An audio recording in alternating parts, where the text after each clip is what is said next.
प्रत्येकाचा जो आध्यात्मिक अनुभव असतो, तो प्रत्येकाचा वेगवेगळा असतो. आपण हे नाही सांगू शकत, की हेच अध्यात्म आहे बा, असं कोणाला सांगू नाही शकत. आणि दुसरी गोष्ट म्हणजे, की अध्यात्माचे जे आपल्या म्हणजे स्वामी विवेकानंदांनी सुद्धा सांगितलेलं आहे, की 4 प्रकारे तुम्ही तुमचा रस्ता फॉलो करू शकता. एक तर राजयोग आहे, एक भक्ती योग आहे, एक कर्मयोग आहे आणि अजून एक कुठलातरी योग आहे कदाचित. मला एक्झॅक्ट नाव नाही लक्षात त्याचं आता. सो 4 प्रकारे जर तुम्ही आपलं काम एकदम प्रामाणिकपणे जसं की तुम्ही बोलले आता, की लाच न घेता जर एखादा कर्मचारी करून राहिला, एकदम प्रामाणिकपणे तुम्ही आपलं काम करून राहिले, तर तुम्ही तेवढेच आध्यात्मिक आहे, जेवढा एक हिमालयात तपस्या करणारा साधू आहे. सो अध्यात्म ही खूप जास्त लोकं म्हणतात, की काय म्हणतात काल्पनिक गोष्ट आहे, पण नाही ही खूप जास्त प्रॅक्टिकल गोष्ट आहे. ही जगण्याची गोष्ट आहे, ही अनुभवण्याची गोष्ट आहे. ॲज कंपेअर्ड टू काय म्हणते त्याला की लोकं म्हणतात, की खूप काल्पनिक आहे. तुम्हाला म्हणजे तुम्ही मेडिटेशनला बसलंच पाहिजे किंवा तुम्ही हे केलंच पाहिजे. पण माझा म्हणजे प्रत्येकाची डेफिनेशन जी म्हटलं वेगळी आहे. तर माझी डेफिनेशन अशी, की जर तुम्ही रोज तुम्ही या जगात आलात, तुम्ही जे काही काम झालं, वाईट झालं, चांगलं झालं, त्याबद्दल जर तुम्ही ग्रेटफुल आहात, त्याबद्दल जर तुम्हाला वाटतं, की नाही जे झालं ते माझ्यासाठी चांगल्यासाठी झालेलं आहे आणि होऊ शकते याचा पुढे काही चांगला परिणाम असेल, पुढे काही चांगले डॉट जोडतील आणि जो काही विश्वविधाता आहे, आता मी तर म्हणजे एवढा बिलीव्ह नाही करत या गोष्टींवर ज्या तुम्ही सांगितलेलं आहे. माझे विचार बरेच वेगळे आहे या गोष्टींपासून. बट स्टिल माझा हा एक बिलीव्ह आहे, की या युनिव्हर्सला चालवणारा कोणीतरी एक व्यक्ती आहे. जो आहे तो आहे. तो त्याचं काम व्यवस्थितपणे करतोय. तर आपण आपलं काम व्यवस्थितपणे करायचं. आपल्या कामात आपण त्याला काय म्हणतो भ्रष्टाचार नाही करायचा. म्हणजे आपलं हेच अध्यात्म आहे, असं मला वाटतं. नीती तुमचं म्हणणं आहे की नीतिमत्ताप्रमाणे बघायचं. बरोबर. हे काल्पनिक न राहता लोकांनी काय केलं बघा सर, मी तुम्हाला सांगतो, की असे कपडे घातले म्हणजे अध्यात्म. मी भगवे कपडे घातले. मी व्हॉटएव्हर कपडे घातले म्हणजे अध्यात्म. तर अध्यात्म हे अबाउट द नेक नाहीये. वेशभूषेवर अध्यात्म नाही. कुठं अध्यात्म आहे? तुझं मन. तुमचं मन कसं आहे? तुम्ही काय त्याला डेव्हलप करताय? त्याच्यावर मी मेडिटेशन जगत ते म्हणलं, की त्याच्याशिवाय माणसाला पर्याय नाही. कदाचित मी मान्य करतो तुमचे आज तुम्ही विचार मान्य नसेल. पण काही वर्षांनी, काही जन्मांनी मान्य करावंच लागतं. फक्त असं की मला या जन्मात मान्य झालं, तुम्हाला पुढच्या जन्मात मान्य होईल. आणि जसं तुम्ही आता बोलले, मला एक बोलावं वाटतं, की चांगलं आणि वाईट. बरोबर? तर चांगलं आणि वाईट काय आहे? चांगलं आणि वाईट काय? आज एक गुंड इथे एखाद्या माणसाला मारून टाकतो, ते वाईट. आणि तोच सोल्जर पलीकडच्या दुश्मनाला मारतो, ते चांगलं. त्याला तिकडे मेडल्स भेटतात. याला इकडे फाशी भेटते. चांगलं आणि वाईट काय? त्यामुळे आपल्या धर्मात असं म्हणतात, की bad action done with good motives are good and good action done with bad motives are bad. त्यामुळे मोटिव्ह तुमचा हेतू काय, हे तुमचं काम चांगलं आणि वाईट ठरवतं. इलेक्शन आले आणि एका नेत्याने रोड बनवले, पैसे हे सगळं जे दूर केलं, तर तरी मला काही नको पाहिजे. मला काहीच नको, तुमचे आशीर्वाद द्या. आणि मग इलेक्शनला येतो आणि मग सांगतो, मी ते काम केलं तर मला वोट द्या. त्याचं पुण्य जमा होत नाही किंवा ते काही चांगले काम म्हटले जात नाही, कारण ते स्वार्थी आहे. त्यांनी रोड बनवले याच्यासाठी की त्याला वोट भेटावं. बरोबर आहे का नाही? त्यामुळे ते मोटिव्ह काही चांगले नव्हते आणि भगवंत तेच बघतो सर. तुम्ही जे म्हणले चांगलं वाईट काम, आता वाईट काम काय? तुम्ही जर एखाद्याला पैसे जरी दिले, त्याचा तुमचा मोटिव्ह काय होता त्याच्या मागचा? त्याला मदत करायची होती ना. मग वास्तविक पाहता त्या गरीबाने दारू जरी पिली, मग तुम्ही असं म्हणशाल का, "अरे यार, मी तर त्याचं पाप मला लागेल ना." तुम्ही तुमच्या चांगल्या मोटिव्हने पैसे दिले, तुमचं काम संपलं. तर ते मोटिव्ह ठरवतं.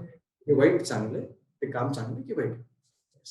सिंपल सिंपल आहे एकदम. असं ट्रिकी करून घ्यायचं. लाईफ एकदम सिंपल आहे. नाही, नाही. कसं कसं होतं ना सर, की अध्यात्म हा विषय काढला ना, की बरेचसे लोकं एकदम असे सीरियस होऊन जातात. पण सिरियस ॲक्चुअली बापरे! अध्यात्म मी ही मी गोष्ट म्हणून खूप म्हटलं ना, की जीन्स पॅन्ट घालून आणि टी-शर्ट घालून पण अध्यात्म करता येतं. हं, हं, हं. लेटेस्ट जर कोणती गोष्ट असेल, जर अध्यात्म आपण म्हणतो, की अध्यात्म तर सर्व लोकांना ऑर्थोडॉक्स, अरे बापरे! आता काहीतरी प्रवचन वगैरे आहे काय? अरे बापरे! आता काहीतरी सर्वात लेटेस्ट आणि अपडेटेड गोष्ट आहे आणि तुम्हाला सांगतो ना सर, ही आतली गोष्ट आहे. जेव्हा माणसाला त्याची चव लागते ना, दुसरं काही चांगलं वाटत नाही. हं. आता मी तुम्हाला असं सांगतो, की अध्यात्म असं आहे आणि तसं आहे.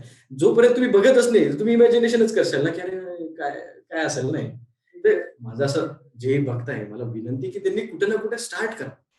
समजून घेण्याचा प्रयत्न करा. नाही तुम्हाला आवडत ना, काही प्रॉब्लेम नाही. पण किमान समजा. आता नारळाचंच उदाहरण आहे. आपण नारळ फोडतो. का फोडतो नारळ? काय वाटतं तुम्हाला? का फोडत असाल आपण नारळ? का आंबा नाही फोडू शकत? दुसरे फळं नाही फोडू शकत? नारळच का? का? मी तुम्हाला सांगतो काय आहे. जुन्या काळी नरबळी द्यायचे. नरबळी. ही पहिले तर माणसालाच मारायचे. मग हा देव खुश होईल. हा देव आमच्यावर कोपला बरं. देव कधीच कोणावर कोपत नाही. अरे त्याला एवढा वेळच नाही कोपायला. त्याला काही दुसरे कामं नाही काय तुमच्यावर कोपायला. पण नाही, नाही हा कोपला, मग माणसाला मारा. मग काही यांनी ऋषीमुनींनी सांगून मग ते प्राण्यावर आले. प्राण्यावर मारा. मग सांगून नारळ दाखवला. नारळ का? नारळाला शेपटी असते. 2 डोळे असतात, की हे पण एक नराचं प्रतीक आहे. म्हणून नारळ. हे फोडा देवाला त्याची जी आहुती आहे ती वाचेल. म्हणून ऋषीमुनींनी आपल्याला की सुधरवलं. आपण परत मागे जातो. आपण परत बोकडे कापतो, कोंबडे कापतो. त्यामुळे ह्या प्रत्येक गोष्टीमध्ये लॉजिक आहे सर. सायन्स विथ स्पिरिच्युअलिटी आहे. असं आपल्या धर्मात कोणतीच गोष्ट नाही जी लॉजिकलेस आहे. फक्त पण आपण नाही पाया पडायचो. कशाला पडायचो? समज ना घंटी वाजवायची. मला सांगा घंटी वाजवायची. सगळेच जण घंटी वाजवतात. पण कोणाच्या डोक्यात प्रश्न पडला का? मला माहिती नाही पडला. की घंटी का वाजवायची? का वाजवायची घंटी? मी बऱ्याच माझ्या मित्रांना विचारलं, की "अरे बाबा आपण घंटी वाजवतो." का? तो म्हणे, "अरे देव झोपलेला असतो ना, मग तो उठतो म्हणे." अरे म्हटलं मूर्खा, देव जर झोपला ना तर सूर्य, चंद्र, तारे सगळे असे धडकून सुपरनोव्हा होऊन काय मरून पण जाऊ आपण. त्यामुळे देव हा झोपत नसतो कधी. तर देव झोपायला नाही. ते जे मेटल असतं ना सर, ते आपण टंग केलं की त्याचे व्हायब्रेशन ह्युमन बॉडीसाठी चांगले असतात. मागे मी तुम्हाला फुलाचं उदाहरण सांगितलं, की फुल का? की तुला तुझं आयुष्य फुलासारखं करायचंय. हे कर्मकांडाच्या मागे लॉजिक आहे. पण आपण लॉजिक दिलं सोडून कर्मकांड पकडून बसतो. म्हणजे गाभा दिला सोडून आणि ते वरचंच पकडत बसलो, की हां, अशी वेशभूषा करायची, मला इथे टीका लावायचं. हे काय? इथं काय? अरे तू भगवंताचं पूजन करतोय. तुझ्यामध्ये असलेल्या भगवंताचं पूजन करतोय. इथं आपण फोकस करताना मेडिटेशन इथे फोकस करायला लावता बघा तुम्ही. मी त्या याचं ध्यानाचं पूजन करतोय. माणसाचं पूजन करतोय. असं ही संस्कृती आहे आपली. पण मला नाही वाटत, की आज कोणाला इंटरेस्ट उरलाय, की हां, ठीक आहे. चालतंय. करून घेऊ दिवाळ. अरे प्रत्येक सणामागे, प्रत्येक फेस्टिव्हल मागे कारण आहे सर. दिवाळी मागे कारण आहे, दसऱ्या मागे कारण आहे. पण ते कारण समजून न घेता मी तुम्हाला तेच म्हणतो ना, की दिवाळी मागे नरक चतुर्दशी कशाला? काय आहे? काय सुंदर असं त्याच्यामागे कारण ते दिलं सोडून फटाके. आता वास्तविक पद्धत तुम्ही म्हणशाल, की तुम्ही सर परत फटाक्याच्या मागे लागले. तर मी फटाके फोडू नका असं म्हणत नाही. पण तुम्ही कारण समजून घ्या. दसरा आपण काय करतो? आपण संक्रांत म्हणजे पतंग उडवतो बघा. आपण आता काय करतो? फक्त पतंग उडवतो. त्याच्या मागचं कारण मी तुम्हाला सांगतो. जसं मला वाटतं आणि मला माझ्या मोठ्यांनी समजून सांगितलं, दादांनी समजून सांगितलं माझ्या, की पतंग असतो ना सर, पतंग थंबलेला असतो बघा. जोपर्यंत आपल्या हातात असतो तोपर्यंत उडतो. आणि आपल्या हातातून तुटला, बरोबर? मग संडासाच्या टपावर जाऊन पडतो, खाली जाऊन पडतो, नालीत जाऊन पडतो. तसं माणसाचं आहे. माणूस जोपर्यंत देवाच्या हातात असला ना, तो उडत असतो असं थपकेला. आणि ज्या दिवशीपासून, ज्या ह्याच्यापासून त्याचा देव निघून गेला, त्याचा विश्वास निघून गेला, तो तसाच जमिनीवर, नालीवर असंच पडत राहतो. या लाईफचं एक सूत्र आहे, man minus God is equal to 0. तुमच्यातला राम गेला ना सर, आज एका माणसाचं वय 40 वर्ष आहे. पण 40 वर्षात एका सेकंदात लोक म्हणतात, "अहो, मी तर आत्ता बघितलं, मी तर आत्ता बोललो." चहा पिता-पिता गेले हो. लोकं काय म्हणतात, "अरे नाही, नाही, जाळा त्याला." का? वासी. का? अरे तुम्ही 40 वर्ष जगलेल्या माणसाला 4 तास ठेवू शकत नाही? मग असं काय गेलं तुमच्यामधून, की लोकं तुम्हाला ठेवू नाही लागले? आतापर्यंत तुम्हाला मोठे-मोठे लोक विचारत होते. मग असं तुमच्यातून जातं काय? मला विचारायचं काय जातं तुमच्यातून, की लोकं तुम्हाला जाळायला लगेच तयार होतात? हे जे शरीर ना सर आपलं शरीर, एक सुभाषित आहे फार सुंदर. आता विषय निघाला म्हणून सांगतो, की आपण काय येतो ना सोबत त्याचा विचार केला पाहिजे.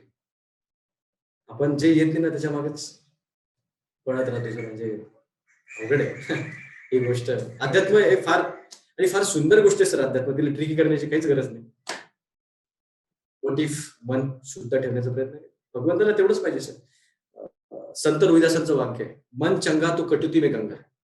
ते संत रोहिदासांनी जे कामं केले ना ते आपल्या याचे मोचीचे, ते एवढे पूजनीय झाले. त्यामुळे तुम्ही तुमचं काम जर श्रेष्ठ रूपाने जसं आपण बोललो, निस्वार्थ, निरपेक्ष, निराकाश काम केलं तर ती भक्ती सर. दुसरं काहीच करायची गरज नाही. एक्झॅक्टली. म्हणजे तोच कर्मयोग आहे आणि तेच अध्यात्म आहे. आजच्या मॉडर्न काळातलं अध्यात्म आहे ते. आणि अध्यात्माला जर अध्यात्म तुम्ही सर. थोडंफार सायन्सच्या दृष्टीने सुद्धा बघितलं, कसं आहे की आपल्या भारतीय संस्कृतीत लॉजिक भरपूर आहे. पण जसं तुम्ही आता म्हटलं तोच पॉइंट मी परत रिपीट करतो, ताकी लोकांच्या डोक्यात तो फिट होऊन जावं, की आपण कर्मकांड जास्त फॉलो करतोय, आपण लॉजिक विसरून गेलोय त्याच्या पाठीमागचं. अशा बऱ्याच गोष्टी आहेत. तुमच्या आसपासचे जेवढे काही कर्मकांड आहेत तुम्ही एकदा बघा. आणि या पॉडकास्टमध्ये अशाच खूप इंटरेस्टिंग गप्पा आहे, गोष्टी आहे. तर आपण पुढच्या प्रश्नांवर येऊया सर. तर पुढचा प्रश्न असा होता, की डार्क रूम पोएट म्हणून एक मूव्ही आहे हॉलिवूडची. मे बी तुम्ही बघितली असेल. सो त्यातला एक डायलॉग आहे, तो बराच व्हायरल झालेला आहे. मे बी तुम्हाला इथे फोटो दिसत असेल त्याचा. सो त्याचं मराठी भाषांतर सांगायचं झालं तर ते असं काही आहे, की मेडिसिन, लॉ, बिझनेस, इंजिनिअरिंग हे नोबेल प्रोफेशन आहेत आणि हे जीवन जगण्यासाठी खूप आवश्यक सुद्धा आहे. पण पोएट्री, ब्युटी, रोमान्स, लव्ह या त्या गोष्टी आहेत ज्यांच्यासाठी आपण जिवंत असतो. तर या वाक्याला जर सर तुम्हाला तुमच्या भाषेत एक्सप्लेन करायचं असेल किंवा तुम्हाला जे कळलं असेल या वाक्यातून ते एक्सप्लेन करायचं असेल, कसं कराल सर? तर हृदय थांबून जात असं प्रश्न विचारल्यावर. खरं आहे ना, की इंजिनिअरिंग झालं, लॉ झालं. ते जीवन जगण्यासाठी, जीवनासाठी नाही. जीवन जगणं वेगळं आणि जीवनासाठी असणं वेगळं. आता तुम्ही पण एक पोएट आहे, मी पण एक पोएम्स लिहिण्याचा केविलवाना प्रयत्न करतो कधी-कधी. त्यामुळे मला माहिती आहे, की एखाद्याने पोएम म्हणली ना, हृदय थांबून जातं तिथं. मी असल्यासारखं मला फील होतं एखाद्याचं. असं ती पोएम कनेक्ट झाली, की असं मन शांत होतं, की अरे क्या बात. आणि तेच ना यार, at the end we need someone to hug. की ॲट द एंड आपल्या आईची स्माईल जी बघतो आपण तोंडावरची, की हां, माझी आई खुश आहे. ती हॅपीनेस ती मला देते. तर हे जीवन जगण्यासाठी फार गरजेचं आहे. लव्हबद्दल मला फार बोलावं वाटेल, की लव्ह हा फार सुंदर गोष्ट आहे. त्याच्यामध्ये मी बरचसं वाचन करत असतो. तर मी एका ठिकाणी वाचलं होतं, की love is not about getting, it's about giving. It's unexpectational, selfless ज्याला म्हणतो. ही खूप सुंदर असा एक्सपिरियन्स आहे. आणि आपण लव्हला फार मिसलीड वगैरे केलंय, की आजकाल काय मला समजत नाही मुळात कुठून ही गोष्ट घुसली. आता अशा काळात डेटिंग करणं पण फार हॉरिबल आहे. कारण की समवयस्क मुलं आहात किंवा समवयस्क ऑडियन्स आहे, त्यामुळे मी हा विषय बोलू शकतो. डेटिंग फार हॉरिबल आहे. लव्ह फिजिकल करून टाकलंय फार, की फिजिकलिटीला लव्ह तुम्ही म्हणता, बट मला असं सांगायचं की love is beyond physical sir. जे फिजिकल असतं ना, ते लस्ट असतं. कोणी नसलं तरी तुम्हाला त्याच्यावर प्रेम करता आलं पाहिजे. मला याच्यामुळे कळालं सर, कारण मी म्हणतो love is God and God is love. जेव्हा मी त्याच्यावर प्रेम करू शकलो, जसं मी तुम्हाला बोललो, की तो झोपवतो, उठवतो, पळवतो, रक्त बनवतो, मायेने हात फिरवतो, 24 तास तुमच्या सोबत राहतो. मला असं पटलं, मला इंडिव्हिज्युअल. मग मला कळलं साला कोणी नसताना तो होता. इतकं प्रेम तर यार कोणीच करू शकलं नाही. मग मी त्याच्यावर प्रेम करायला लागलो, तेव्हा मला दुसऱ्यांवर प्रेम करता आलं. दुसऱ्या नंबरचं प्रेम जर सर्वात जास्त आहे ना मला माझ्या देशाबद्दल.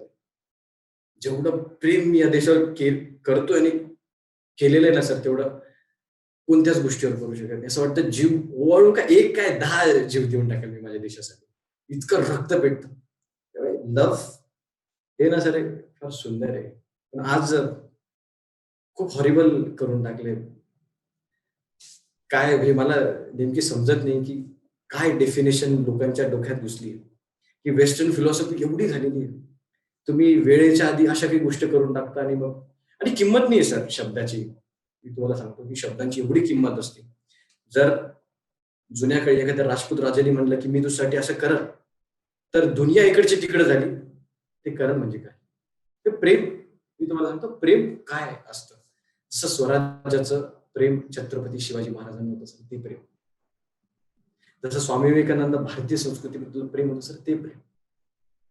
जसं गांधीजींना सत्याबद्दल जे प्रेम होतं ते प्रेम. हे प्रेम निकृष्ट दर्जाचं आहे सर. लव्हला मिसलीड केलं. हे काय असतं लव्ह? अरे बाबांना तुम्ही अट्रॅक्शनला लव्ह समजून बसता आणि मग तुमचं लाईफ स्पॉइल करता. मला तेच सांगायचं की वेळेच्या पहिले त्या गोष्टी करून आणि लव्ह समजून घ्या. मला कितीतरी वर्ष लागले प्रेम समजायला. त्याच्यानंतर मला समजलं की अरे हे असं प्रेम असतं. असं प्रेम करावं लागतं. ते प्रेम असतं आणि प्रेमाशिवाय आपण जगू शकत नाही. We need someone to love. कितीही माणूस बडाया मारत असला की आय डोंट नीड एनीवन, तुला भेटत नाही ते सांग. खोटं बोलू नको. We need someone, we all need someone. म्हणून तर आपल्या संस्कृतीत प्रेमाची अख्खं प्रेमावरच तर बेस्ट. आणि मला हे समजत नाही की लग्न आधीचे प्रेम होतं बरोबर, बॉयफ्रेंड गर्लफ्रेंड मध्ये त्याला प्रेम, त्याला म्हणतो लव्ह मॅरेज. पण लग्नानंतर जे प्रेम होतं त्याला प्रेम नाही म्हणत. ती पण तर प्रेमच आहे. बरोबर आहे. ती पण म्हणजे तर ते लव्हच आहे. ते एवढे लग्नानंतर 30 वर्ष जर सोबत राहत आहे, 40 वर्ष सोबत आयुष्य घालवत आहे, तर विदाऊट प्रेमाशिवाय तर ते पॉसिबल नाही आहे ना. आपल्या डोक्यात काय नाही नाही लव्ह मॅरेजची लग्नाच्या पहिलीच मी परत इथं कन्सर्न येतो की अरे हा माणूस सगळ्या गोष्टीच्या ऑपोजिटच आहे किंवा लव्ह मॅरेजला मी लव्ह मॅरेजला ऑपोज नाही करते. मला एक सांगा की लग्ना पहिले जे प्रेम होतं ते प्रेम, पण लग्नानंतर जे होतं ते प्रेम नाही. आज जे प्रेम माझे वडील माझ्या आईवर करतात, आज आपली जनरेशन नाही करू शकत ते प्रेम. आपण आपल्याला चाबरे आणि भामटेरी खोटाटे माणसं झालेली नाही. इतकं खोटं, इतकं खोटं. आज माझ्या समोरचं उदाहरण आहे. तर तुम मेरी दुनिया हो, मुलांचं. आणि दर आठवड्याला दुनिया बदलते तुमची. दर आठवड्यात. इतकं? मग त्यामुळे तुम्ही समजून घ्या. नवीन दुनिया आहे, नवीन दुनिया आहे. आणि हा बिचारा डिप्रेशन, तू किसी रेल से गुजरती है वगैरे आणि अगदी जीता था जिसके लिए. आणि सर तुम्ही बघा ना डिप्रेशनचं कारण 90% मुली आहे. ती मला सोडून गेली. त्याच्यामुळे हा पट्ट्या याचं आयुष्य बरबाद करतो. सिगरेट, ड्रिंकिंग याचा कितीतरी टाइम हा समजण्यात जातो की ती मला का सोडून गेली. अरे मग सोड ना. का? 30 वर्षापासून तुझे आई वडील तुझ्यावर प्रेम करतात ते तुला नाही दिसत का? काल परवाच्या आलेल्या मुलीचं प्रेम तुला दिसतं. जन्मापासून मला हेच समजत नाही का नेमकी डोक्यात काय भरले मला तेच कळत नाही लोकांच्या की यार ह्या भारत देशाला आपण विचारतो की तू दे देश मला काय दे, पण असं कधीच म्हणू शकत नाही की मी माझ्या देशाला काय देईन असं क्वेश्चन केलंय. म्हणून म्हणतो ना की love is is not about getting, it's about giving. आपण जे समजतो की लव्ह मला भेटलं पाहिजे, मला तो देतोय म्हणजे ते प्रेम नाही. देणं म्हणजे प्रेम हे समजून घे. तर माझी विनंती आहे सर्वांना की तुम्ही विचार करा की प्रेम हा शब्द काय. हे आपल्या कल्चर मधलं नाहीये. 7 जन्माचं आपण जेव्हा लग्न करतो ना 7 जन्माचं नातं म्हणतो. 7 जन्माचं एवढे उच्च विचार आहे. इथं एक जन्म सोडा 10-10 वर्ष 10-10 वर्ष नातं टिकत नाही. तुम्हाला सांगतो फॉरेन मध्ये एवढं हॉरिबल कल्चर आहे, एवढं हॉरिबल. मी काही क्रिटिसाइज नाही करत आहे सर, पण किती वाईट वाटतं बघा. एका 40 वर्षाची स्त्री कॅफेमध्ये बसलेली असते आणि तिचा डेट ठरलेला असतो कोणीतरी माणूस व्हॉट एव्हर एजचा असेल आणि तिने 5 मिनिटात डिसाईड करायचं की याच्यासोबत जायचं का नाही. 40 वर्षात? अरे माझ्या आईचं वय 42 वर्षे आणि मी तिला 25 वर्षाचा मुलगा आहे. ह्या वयात स्त्रियांनी असं करणं म्हणजे त्याचे मेंटल हेल्थ कुठे जात असेल. मी तुम्हाला तेच म्हणतो की आपल्या संस्कृतीने या सगळ्या गोष्टीचा विचार केलाय. तिथं कदाचित त्यांची ती चुकी नाहीये, कदाचित त्यांच्यापर्यंत ते तत्वज्ञान पोहोचलं नाही, पण आपल्यापर्यंत पोहोचलंय ना. त्यामुळे ते करा. ते प्रेम हे फार गरजेचं आहे. त्यामुळे प्रेम करा. पण मग आपण हे म्हणतो ना की अरे मला ही गोष्ट खोटी वाटते. मी खरं प्रेम केलंय म्हणून मी सांगू शकतो की लोक म्हणतात ना खरं प्रेम वारंवार होतं, खरं प्रेम वारंवार होतं. एकदाच होतं. झालं झालं परत नाही. मग खरं प्रेम जर दुसऱ्यांदा झालं तर मग पहिलं तुमचं प्रेम नव्हतं हे समजून घ्या. आणि अजून एक सांगायचंय माझा अनुभव आहे की आपण जे म्हणतो की मला खरं प्रेम झालं, मला खरं प्रेम झालं, तर तुम्ही प्रेमाला निवडत नाही, प्रेम तुम्हाला निवडत असतं. ज्याला खरं होतं त्या खरं प्रेम फार रेअर आहे. ते माझ्यासारख्या एखाद्या बावड माणसाला पागल माणसालाच होऊ शकतं की रे मी पागल आहे, मी पागल. अशा गप्पा जर दुसऱ्याने ऐकले ते लोक हे पागल आहे असं कोणी बोलतंय का? तर मी देण्याचा विचार माझ्या आजोबांनी मला जे सांगितलं ती कल्पना ती डोक्यात आहे सर. खरं प्रेम मी तुम्हाला म्हणजे आपली चर्चा होती, मी तुम्हाला सांगतो खरं प्रेम खऱ्या प्रेमावर आपण एक वेगळा नवीन पॉडकास्ट करूया त्यावर. आणि जर जर अजून एक गोष्ट की जर म्हणजे आम्ही एक जस्ट रिसेंटली एक या चॅनलवर पॉडकास्ट अपलोड केलेला आहे, प्रेमावर रिलेशनशिप बद्दल बोललेलो आहे आम्ही. बराच डिस्कस केलेला आहे, बऱ्याच गोष्टी डिस्कस केलेल्या आहे. आणि त्यातून सर म्हणजे तुम्ही जेवढे काही पॉइंट मांडले, माझा विरोध नाहीये त्याला, पण जस्ट एक माझं जे कन्क्लुजन निघालेलं आहे आणि माझी जी प्रेमाची कन्सेप्ट आहे की एक त्याच्याबद्दल एक स्टोरी सांगतो. मराठीच्या पुस्तकात एक स्टोरी होती, की म्हणजे तुम्हाला आवडेल, तुम्ही ऐकली असेल, की स्टोरी अशीच होती, की 6 आंधळे जातात आणि एका प्राण्याला ते बघत असतात. तर जो हत्तीच्या शेपटीपाशी जातो, त्याला तो हत्ती झाडूसारखा वाटतो. पायापाशी जातो, त्याला खांबासारखा वाटतो. पण तो हत्ती आहे ना, तर ते हत्ती प्रेम आहे. आपण प्रेमाच्या म्हणजे छोट्या-छोट्या गोष्टींशी परिचित होतो. मग प्रेमाच्या ज्या छोट्या-छोट्या गोष्टी आहेत, काही छोट्या गोष्टी असू शकतात, की 20 वर्ष सोबत राहणं ही छोटी गोष्ट असू शकते प्रेमाची. पण प्रेम ही खूप जास्त वास्ट कन्सेप्ट आहे आणि प्रत्येकाचं प्रेम हे वेगवेगळं आहे. प्रत्येकाची डेफिनेशन वेगवेगळी आहे. म्हणजे मला होऊ शकते, की मला तिचा चेहरा पाहून प्रेम वाटू शकते, दुसऱ्याला वाटू शकते, की नाही तिचं मन सुंदर आहे. तर मग 2 प्रेमात अंतर नाही कुठलं निकृष्ट किंवा कुठलं कमी दर्जाचं किंवा कुठलं जास्त दर्जाचं नाही. प्रेम, प्रेम आहे. आणि म्हणजे मी विरोध नाही करत आहे तुमच्या विचारांना, पण जस्ट एक माझं माझं कन्क्लुजन हे होतं त्या पॉडकास्टमधलं.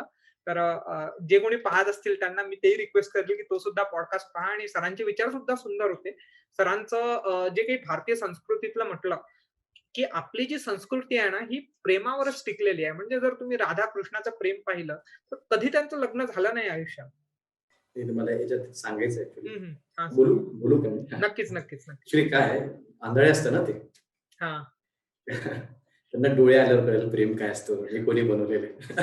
कदाचित तो त्या शेपटीपर्यंतच पोहोचला. हं, हं, ती हं. शेपटी ज्यांनी बनवली, त्याला जर त्यांनी बघितलं तर त्याला खरं प्रेम आहे. मी सुप्रीम लेव्हलची गोष्ट करतो ऍक्च्युली. हं, हं, हं. माणसाचं तर प्रेम असतं, म्हणजे काही असं मी म्हणत नाही, की बिलकुल तुला तिचा चेहरा बघून प्रेम हवं.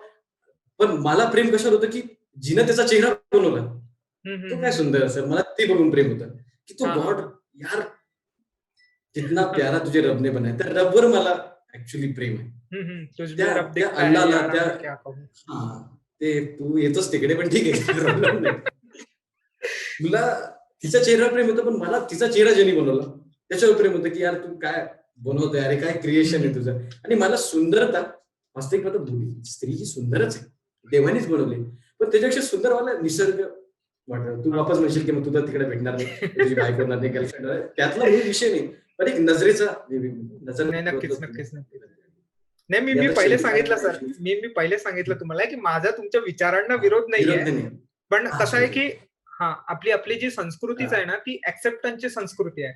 आपला येस. आत्ता आपल्या ह्याच्यात बऱ्याच गोष्टी अशा आलेल्या आहेत, या वेस्टर्न कल्चरच्या म्हणू शकतो, ज्याला की आपण इनटॉलरन्स म्हणतो सॉरी, की आपण कुठली गोष्ट बरोबर. एक्सेप्ट करत नाही. पण आपली भारतीय संस्कृती ही एक्सेप्टन्स आहे, की कुठल्याही थॉट प्रोसेस आली ना, कित्येक आयडिओलॉजी आल्या आणि येऊन गेल्या आणि आपण प्रत्येकाला जागा दिली. आपण कोणालाच नाही म्हटलं, "ए चल निकल." कोणालाच नाही म्हटलं. नाही. प्रत्येकाला म्हटलं, की "नाही, येस, येस. तुझं तुझं बरोबर आहे, पण तू माझंही ऐक. हे माझं आहे, हे तुझं आहे." या दोघांचं मिश्रण करून आपण काहीतरी तिसरं काढू आणि नवीन काढू आणि ते जास्त ब्युटिफुल असेल. असं आपलं भारतीय सर संस्कृतीचं आहे. जितकी जागा आस्तिक लोकांना होती ना, तितकी जागा नास्तिक लोकांनी आपल्या संस्कृतीत दिलेली आहे. आणि असं काही मारामारी करून बघायची नाही. ते चर्चेला बसायचे. ठीक आहे. हे तुझं कल्चर आहे, हे माझं कल्चर आहे. ठीक आहे. मग तुला ह्याबद्दल काय वाटतं? याच्याबद्दल काय वाटतं? मग आमच्या संस्कृतीतले असे विचार. मग काही तुमचे घ्यायचे की आमचे घ्यायचे? जे ज्याला पटले, जे चांगले, जे चांगलं वाटतं ते पकड. जे नाही वाटत ते सोडून दे. ही आपली संस्कृती आहे. आणि राधाकृष्णाबद्दल बोलायचं झालं तर सगळे म्हणतात राधाकृष्ण, राधाकृष्ण. सर तर मी जे वाचले ते सांगतो. का मी बरोबर आहे, चुकीचं आहे ते मला माहित नाही. पण पुराण आहे. त्या पुराणामधलं 4th क्लास पुराण आहे ब्रह्मवैवर्त पुराण. तर त्यात असं दिलंय की राधाची डेफिनेशन काय? राधा म्हणजे काय? की ज्या भक्तांनी आपलं आयुष्याचं सर्वस्व भगवंताच्या चरणावर दिले त्याला राधा म्हणतात. मोठे-मोठे ऋषींना जे काही आज मोठे आपले म्हणजे जीवित आहे ना, जीवित आहे त्यांना विचारा, कधीच वाचनात राधा नावाची कन्सेप्ट त्यांनी वाचलेली नाही. म्हणजे जे आपण म्हणतो राधाकृष्ण, राधाकृष्ण. तर त्यांच्या वाचनात तरी कुठे आले नाही की राधा नावाची व्यक्ती कोणी होती.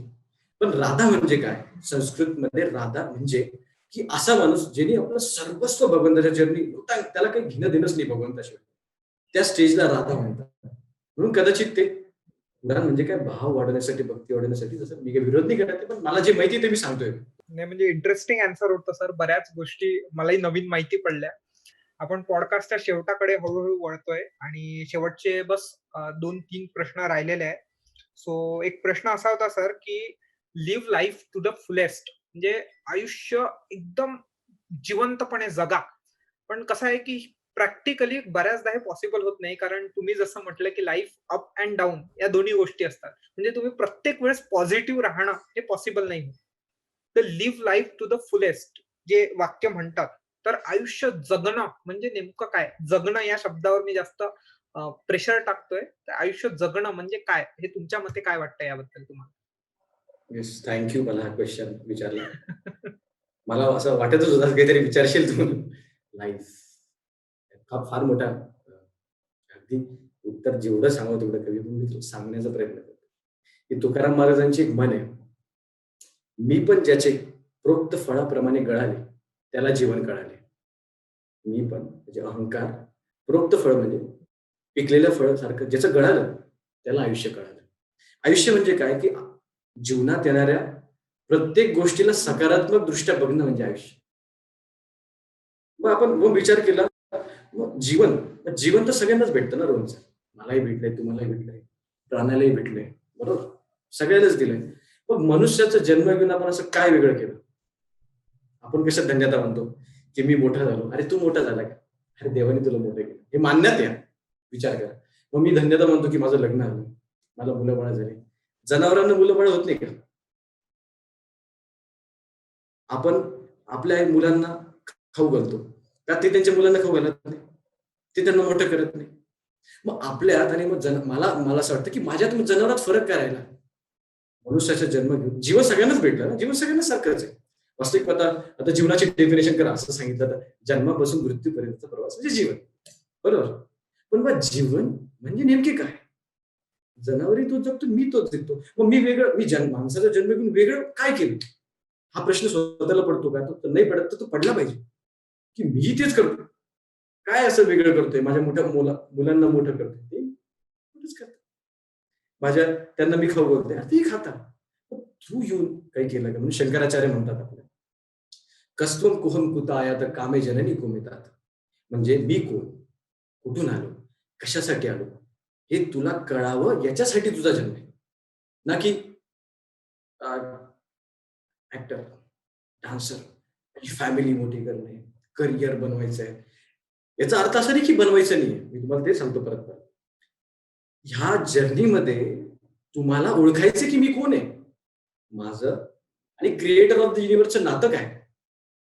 वास्तविक पाहता ही कन्सेप्टच बऱ्याच लोकांना माहित नाही की माझं आणि त्याचं नातं काय. कस्त्वं कुहं कुतः आयात कामे जननी कुमितात. आणि हा प्रवास तर सांग, पुनरपि जननम पुनरपि मननम पुनरपि जननी जठरे शयनम, की परत मरण परत जीवन, परत मरण परत जीवन ते सुरूच राहणार आहे. मग आपण असंच जगायचं का? मग मी कुत्र्यासारखंच जगणार का? मी पळत राहतो, पळत राहतो, पळत राहतो. अरे मग कुत्राही पळतो. कुत्रा कुठे पोहोचतो आणि मी कुठे पोहोचतो? कुठे जायचं, कुठे मला ते सांगा. मला सांगा. पैसा कमवणं जीवन आहे. सिकंदर होता ना, जे की सगळं जग जिंकलं होतं. त्यांनी काय सांगितलं? Let world know, let world know Sikandar died with empty hands. म्हणजे वरती घेऊन जायचंच नाहीये, पण त्या गोष्टीसाठी पळतोय. मग काय वरती येतं हा प्रश्न आपल्याला पडला पाहिजे की माझ्यासोबत वरती काय येतं. आता मी आदित्य मनगटे 100 कार घेऊन टाकले, 20-30 माझे बंगले, मोठे नोकर चाकर, आणि मी एक दिवस जातो. मग मी देवाला सांगतो का देवा यार माझी ती फेवरेट कार होती ती येऊ दे. ते म्हणतो हा हे नाटक खाली वरती नाही, या गोष्टी वरती येणार नाही. मग वरती काय येतात? कर्म. म्हणून गीतेच्या 2व्या अध्यायातला 47वा श्लोक आहे, कर्मण्यावधिकार असते मा फलेषु कदाचित. निष्काम, निरपेक्ष, निराकांक्ष वृत्ती ठेवून जे कर्म करतो ते निस्वार्थी कर्म, ही भक्ती, ते सोबत येतं. म्हणजे सोबत येतं, आपण त्याच्यामुळे आयुष्यावर कळतच नाही, पळतच नाही. आपल्याला काय वाटतं? भक्ती, जीवन जगणं. मी तुम्हाला ते सांगतो की जीवन कसं जगणं हे समजून घेणं म्हणजे जीवन जगणं आहे. आता आपण भौतिकरित्याच जीवनाची डेफिनेशन करतो. बरं, माझ्याकडे ही गाडी असली, का मोठा बंगला असला, सुंदर बायको, मुलं, म्हणजे माझं जीवन. त्या याच्यात स्वतःला आपण धन्य मानून बसलो. आणि जे जीवन होतं ओरिजिनल, जे जगायचं होतं, नेचरला बघायचं होतं, ट्रॅव्हल करायचं होतं, स्वतःला आत जाणून घ्यायचं होतं, ते सोडून दिलं. वेगळ्याच गोष्टीकडे आपण जगलो. म्हणून live life to its fullest. जर पूर्ण जगायचं असेल तर तुला अध्यात्म घुसावंच लागेल. तुला हे ओळखावंच लागेल की तू कोण. पुत्र, मित्र, कलत्र, पितेव पुत्र, सखैव सुखी, प्रिय प्रियोर्हासी सोडून, असा श्लोक आहे. मी चुकत असेल मागे पुढे, की तू कोण आहे? भगवंताचा भिकारी आहे, तुझा पुत्र आहे, त्याचा मित्र आहे का, तू त्याची प्रेयसी का, तू लग्न केले त्याचं. फायनल स्टेज आहे, मधुरा भक्ती त्याला म्हणतात. तू काय आहे तुला ओळखावं लागेल ना त्याच्यासोबत. नाही तर मग आयुष्यावर तेच चालू आहे की मी आज आदित्य म्हणून जन्म घेतला, याच्यात पुढच्या जन्मात रोहन म्हणून जन्म घेईल, परत पुढच्या जन्मात की एक तिसरा म्हणून जन्म घेईल. पण ही कधीपर्यंत चालणार मला सांगा तुम्ही. तर तुमचं जे फायनल आहे, आपण जे म्हणतो की अरे I want to become this, ही ही अचिव्हमेंट म्हणजे ही महत्वाकांक्षा आहे. हे ध्येय नाही. ध्येय ते जे सज्जन लोक ज्याचं चिंतन करू शकतात ते ध्येय. त्या ध्येयासाठी तू जगला म्हणजे जीवन जगला. मी तुम्हाला एक्झाम्पल देतो. भगतसिंग होते ना, भगतसिंग. त्यांना फाशी देणार होते. मग आदल्या दिवशी प्रत्येकाला शेवटची इच्छा विचारता की "बाबा, तुझी शेवटची इच्छा काय आहे?" तर ते म्हणाले की "मला अभिमान आहे की ज्या मातीत माझा जन्म झाला, त्या मातीसाठी हा देह काम येतोय. मला अभिमान आहे, ज्या मातीत माझा जन्म झाला, त्या मातीसाठी हा देह कामा येतोय. वाईट ह्याच गोष्टीचं वाटतं की एकच मान आहे. जर 2 मान असतं तर 2दा मरू शकलो असतो. हा जीवन, याला म्हणतात जीवन. बाकी दुसरं कोणतं जीवन नाही. कॅप्टन विक्रम बत्रा, ये दिल मांगे मोर. अरे ह्या देशासाठी त्यांनी जीवनाची आहुती देऊन टाकली. ते जीवन आहे सर. एपीजे अब्दुल कलाम जेव्हा ती रिटायर झाली ना सर, तुम्हाला सांगतो 2 DRDOचे सूट होते आणि कितीतरी हजार त्यांच्या बुक्स होत्या. त्यांनी अख्खं आयुष्य देशासाठी दिलं. हे जीवन आहे सर, हे जीवन जगणं. मग माझ्या मुलाबाळांसाठी, माझ्या आप्तांसाठी, सगळे संबंधी जे काही असतात त्यासाठी तर सगळेच जगतात ना सर. तू काय वेगळं जगला मला ते सांग. तू काय जगला? जेणेकरून तू काय असं दिशा दाखवली लोकांना? तू असं तुला धन्य वाटेल असं तू काय जगला रे? आपण मेल्यानंतर आपली बायको ही उंबरठ्यापर्यंत येते. आपले सगळे संबंधी स्मशानापर्यंत येतात. आपली स्वतःची बॉडी 3D पर्यंत येते. पण मेल्यानंतर जेव्हा आपण जळतो तेव्हा फक्त आणि फक्त कर्मवरती येतं. त्यामुळे आपण अशासाठीच जगलं पाहिजे जे आपल्या सोबत येतं. हम्म, हम्म, हम्म, तुम्हाला तेच हम्म. सांगितलं. एपीजे अब्दुल कलाम, भगतसिंग, चंद्रशेखर आझाद. काय आजही चंद्रशेखर आझाद आणि भगतसिंगचं नाव घेतलं तर माझ्या अंगावर काटे येऊन जातात सर की जीवन जगावं तर असं. किती जगतो याला महत्व नाही सर, कसं जगतो याला महत्व आहे, कोणासाठी जगतो याला महत्व आहे. एक Exactly. एक्झाम्पल देऊ इच्छितो. जो स्वार्थासाठी जगला तो दुर्योधन, जो मित्रासाठी जगला तो कर्ण आणि जो देवासाठी जगला तो अर्जुन. जगणं कसं जगणं कसं हे अर्जुनाने शिकवलं आणि मरणं कसं हे अभिमन्यूने शिकवलं. माहित होतं चक्रव्यूहात जाणार आहे आणि मी मरणार आहे. अरे पण मी मरतो कोणासाठी? मी माझ्या कृष्णासाठी मरतोय. मी भगवान कृष्णाला म्हणतो. मी माझ्या अल्लासाठी मरतोय. काय प्रॉब्लेम नाही. मेलं तर मेलं. मरणं म्हणजे काय? म्हणजे या शरीराला मारू शकता, या आत्माला नाही मारू शकत. नैनम चिंतन. कोणतं शस्त्र माझ्या आत्माला मारू शकत नाही. याला म्हणतात जीवन, याला म्हणतात दृष्टिकोन सर. तर लाईफ टू इट्स फुलेस्ट म्हणजे समजून घेणं की काय माझ्या सोबत येणार आहे. मी कोणाचा, कोण माझं, मी कुठून आलो, कशासाठी आलो, ही जर्नी तुम्ही डिस्कवर केली, ती सोल तुमची डिस्कवर झाली. कुठं जायचंय बाबा, कशासाठी जायचंय, का जायचंय, कळलं ना तुला, ते कळून मग तू जीवन मग live life to its fullest. नाही तर मग खोटेपणा आहे सगळं. मला सांग, कार किती वेळ टेकणार आहे, प्रत्येक गोष्ट लिमिटेशन आहे. घर बांधून 200 कोटी 1000 कोटी कुठं काय करणार आणि कोणाला दाखवणार. एक फार छान थॉट आहे की असं आहे, you will stop impressing people after knowing that how easily people forget death. लोक इतक्या लवकर मरल्यानंतर विसरून जाता ना, तुम्ही थांबून टाकशाल की मला यांना इम्प्रेस नाही करायचंय आणि तू स्वतः मध्ये बघ काय जर्नी आहे तुझी आयुष्याची, काय जर्नी तिकडे लक्षात देत नाही. आणि भौतिक गोष्ट पण काय ना सर, जे दिसत नाही त्याच्या मागे आपण पळतच नाही. जे दिसत नाही ते बघण्याचा विचार पण आपण करत नाही. जे दिसतं त्याच्या मागे पळतो. नाही मला लोकांनी चांगलं म्हटलं पाहिजे. कधीपर्यंत लोक चांगलं म्हणजे काय होईल, काय मला सांग. कस्तून कोण कुठं आया तर कामी जने लक्षात ठेव की कोण कुठला कशासाठी आला, कुठं जायचं हे तुला कळेल आणि ते कळून तू जीवन जगलं तर ते जीवन जगण्याचं. क्या बात है, क्या बात है. म्हणजे मला जे आन्सर एक्सपेक्टेड होतं तेच आन्सर तुम्ही दिलं असं मला मी म्हणू शकतो. माझंही म्हणजे सेम विचार आहे, की जर तुम्ही इथे आले तर तुमचं 2च उद्दिष्ट असलं पाहिजे, की मी इथे कशाला आलोय आणि मला इथून काय करून जायचंय. या 2 गोष्टी ज्या दिवशी क्लिअर झाल्या तुम्हाला, त्या दिवशी तुम्ही जगणं तुमचं सार्थक झालं. तुम्ही जिंकून गेले. म्हणजे हे ज्या व्यक्तीला कळलेलं आहे, आजही आपण त्याचं मेल्यानंतर सुद्धा नाव घेतोय. म्हणजे लाइक तुम्ही जे घेतले नावं, एपीजे अब्दुल कलाम झालं किंवा स्वामी विवेकानंद झालं, म्हणजे मी ज्यांच्या आयडिओलॉजीज बऱ्याच फॉलो करतो, अशा सगळ्या लोकांचे जर जे कोणी मोठे व्यक्ती आहे, महात्मा गांधीजी आहे, यांचं हेच झालं, की मी या जगात कशासाठी आलेलो आहे आणि मी या जगात जेव्हा जातोय, तेव्हा मी काय करून जातोय. या 2 गोष्टी कळायला, की झालं तुमचं जगणं सार्थक. तर फार सुंदर उत्तर दिलेलं आहे सर. तर आपण पुढील प्रश्नावर येऊया सर. तर पुढचा प्रश्न असा आहे, की थोडा लाईट प्रश्न आहे. आतापर्यंत आपण खूप हेवी प्रश्न झाले. सगळ्यात सगळे डोके जड झाले असेल सगळे आतापर्यंत. जरा लाईट प्रश्न होता. पुढच्या 5 वर्षाचा सर प्लॅन काय आहे? रोहन, मी फार एक्सेप्शनल केसेस मध्ये त्या इन्व्हेस्टमेंट बद्दल मी बोलू इच्छितो की आय इन्व्हेस्ट इन लाईफ. माझी जी इन्व्हेस्टमेंट आहे ती लाईफ मध्ये, बाकी कशा गोष्टीसाठी नाही. आणि माझी केस अशी ना, मी 2013 पासून FDI चा अभ्यास करत होतो, film intelligence institute of India. 5 वर्ष अभ्यास केला मी. 3 वेळेस एक्झाम दिली, 3 वेळेस फेल झालो. पहिल्यांदा माझा फेल्युअर येते, की मी जे डिसाईड केलं, आयुष्यात मी जे डिसाईड केलं, कधीच झालं नाही. मग मी नंतर MTA ला गेलो, मास्टर ऑफ थिएटर आर्ट्स मुंबईला.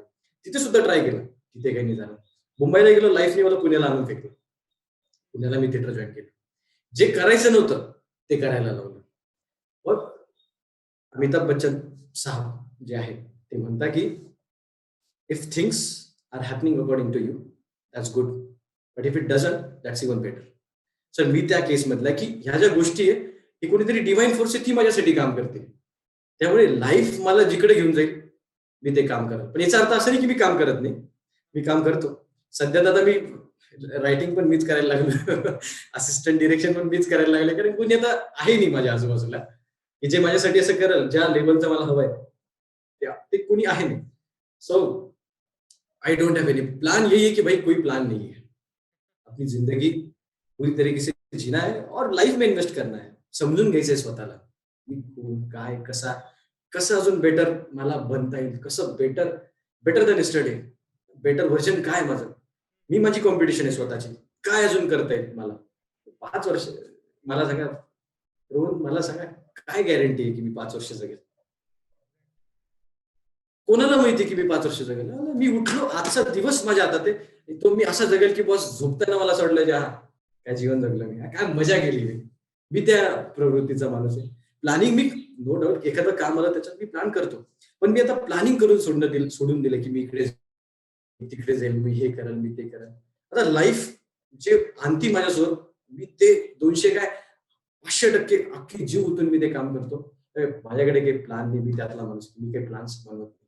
लाईफ जहाँ लेके जाते वहां जाते.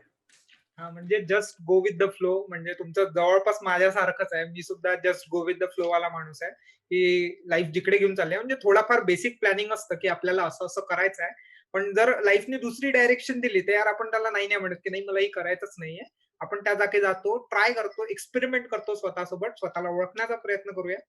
आणि होऊ शकते की त्यातून काही वेगळं निघून येईल, वेगळं काही स्वतःची वेगळी बाजू माहिती पडू शकते, असंही काही होऊ शकतं. तर खूप छान उत्तर होतं सर. आणि या पॉडकास्टच्या शेवटच्या प्रश्नाकडे आलेलो आहे आपण. तर शेवटचा प्रश्न सर तुमच्यासाठी असा होता की what is your definition of success. जर हे तुम्हाला 2 ते 3 ओळीत सांगायचं असेल, युअर डेफिनेशन ऑफ सक्सेस, याला कसं समज कराल तुम्ही 2 ते 3 ओळीत? येस. मी परत एकदा सांगतो की शब्दात फार आपली गफलत होते. Achievements are not success. आज कार असली, गाडी असली, बंगला असला, त्याला सक्सेसफुल मानलं जातं, पण तो सक्सेसफुल नाही. लाईफचं सक्सेस हे डिफरंट आहे. माझ्या मते जो माणूस, जसं मी तुम्हाला सांगितलं की कर्मण्येवाधिकारस्ते मा फलेषु कदाचन.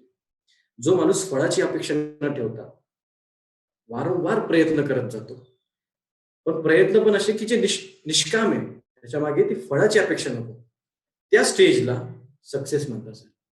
आज मी माझ्याकडे काही फार मोठे प्रोजेक्ट नाहीये, पण मला असं वाटतं की मी सक्सेसफुल आहे. का? कारण मी ते प्रयत्न ठेवलेले. आज मला असं वाटतं की मला फार मोठं यश भेटावं किंवा मला पैसे भेटावं, पण मी माझा स्वतःच्या डोळ्यात डोळे घालून बघू शकतो. माझं काम मला आवडतंय ना, त्याच्यामागे काही अपेक्षा नव्हती ना सर, ते सक्सेस आहे. ते ट्रू सक्सेस आहे. जेव्हा तुम्ही स्वतःमध्ये सॅटिस्फाय होऊन जाता स्वतःशी, तर ती सक्सेस आपण म्हणू शकतो की ज्या दिवशी तुम्हाला वाटतं की नाही मला जे आवडतंय ते काम मी करतोय, तर ती सक्सेस आहे बा, अशी तुमची कदाचित डेफिनेशन असू शकते.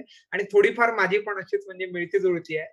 सो असो, आता सर एक सरप्राईज एलिमेंट आहे आपल्या पॉडकास्ट मधला, आम्ही कुठल्याच गेस्टला सांगत नसतो. तर हा सरप्राईज एलिमेंट असा की तुम्हाला एक टास्क राहणार आहे की मी क्वेश्चन विचारल्यानंतर क्वेश्चन जो काही राहील त्याचा पटकन आन्सर करायचा, न विचार करता जास्तीत जास्त. ठीक आहे? रॅपिड फायर टाइप आहे. हा सरप्राईज एलिमेंट असतो पॉडकास्टमध्ये. तुमचा पहिला प्रश्न असा आहे सर, की 3 अशा मूव्हीज सांगा ज्याने तुमच्या लाईफमध्ये खूप ड्रास्टिक चेंज आणला, तुमचं लाईफ वेगळ्या डायरेक्शनला नेलं. अशा 3 मूव्हीज न विचार करता. पर्स्युट ऑफ हॅपीनेस, 3 इडियट्स आणि हॉलिवूडचीच एक मूव्ही आहे. मला त्याचं नाव नाही आठवत. Shutter island. सॉरी. अच्छा, शटर. क्या बात आहे. तिन्ही मूव्हीज मी त्यातल्या 2 पाहिलेल्या आहे, 1 नाही पाहिलेली आहे. शटर आयलंड्स नाही पाहिलेलं आहे, पण नक्कीच पाहावी लागेल. त्यानंतर बघा, मग तुमचं डोकं असं फिरेल. त्यानंतर नेक्स्ट क्वेश्चन असा आहे की 3 बुक्स ज्या तुम्हाला वाचल्या आणि तुम्ही त्यातला एक एक ओळ तुम्हाला एकदम अशी लाईफ चेंजिंग वाटली, की ही ओळ माझी लाईफ चेंज केलेली, अशा 3 बुक्स कुठले? पहिली वाल्मिकी रामायण मी हं. सर्वांना सजेस्ट करतो. सॉरी, पहिली भगवद्गीता. तुम्ही भगवद्गीता वाचा. प्लीज, प्लीज भगवद्गीता वाचा. सेकंड वाल्मिकी रामायण. आणि थर्ड बुक म्हणजे लॉ ऑफ अट्रॅक्शन. हं, हं, हं, लॉ ऑफ हं. Attraction please.